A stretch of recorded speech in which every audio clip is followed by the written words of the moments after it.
আচ্ছা, চা তাও যদি হয় স্বাস্থ্যগুণে ভরপুর তাহলে তো বেশ ভালোই হয়। আজকে আপনাদের সাথে এমনই একটি চায়ের রেসিপি শেয়ার করব, যেটা খেলে আপনার পা থেকে মাথা পর্যন্ত প্রতিটি অঙ্গ প্রত্যঙ্গের জন্য অনেক উপকার। আর এই চায়ে ব্যবহৃত প্রতিটি ইনগ্রেডিয়েন্টস বা উপাদান ঔষধি গুণে ভরপুর।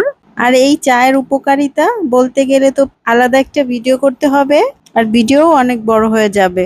চলুন কথা না বাড়িয়ে আগে ঝটপট ভিডিওটি দেখে নেই। প্রথমে চা বানানোর পাত্রে দিয়ে দিচ্ছি 1 কাপের একটু বেশি পানি। আর পানিটা বলক আসার আগেই দিয়ে দিচ্ছি 2টা লবঙ্গ আর 1 টুকরো দারুচিনি।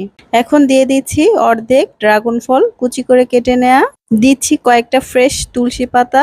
এখন সবকিছু যখন খুব ভালোভাবে বলক আসবে আর সবকিছুর নির্যাস পানির সাথে মিশে যাবে, দেখুন ড্রাগন ফলের নির্যাসও পানির সাথে মিশে গেছে।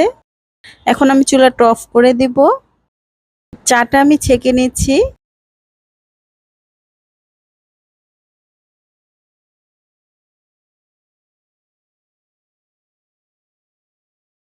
এখন এতে দিয়ে দিচ্ছি 1 চা চামচ মধু আর 1 ফালি লেবু। লেবুটা দেওয়াতে খাওয়ার সময় খুব সুন্দর একটা লেমন ফ্লেভার আসবে। আর এই চাটা খেতেও কিন্তু বেশ ভালোই লাগে। আর এর উপকারিতা তো বলে শেষ করার মতো না।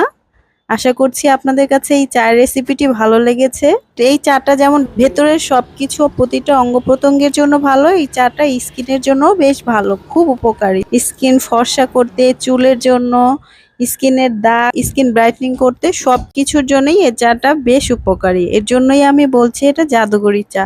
আপনি টানা 1 মাস এভাবে খেয়ে দেখুন আর পার্থক্যটা নিজেই বুঝতে পারবেন। আশা করছি আপনাদের কাছে এই চায়ের রেসিপিটি ভালো লেগেছে। ভালো লাগলে লাইক, কমেন্ট, শেয়ার করে আমার চ্যানেল বা পেজের সাথে থাকবেন। সবাই ভালো থাকবেন, সুস্থ থাকবেন। আল্লাহ হাফেজ।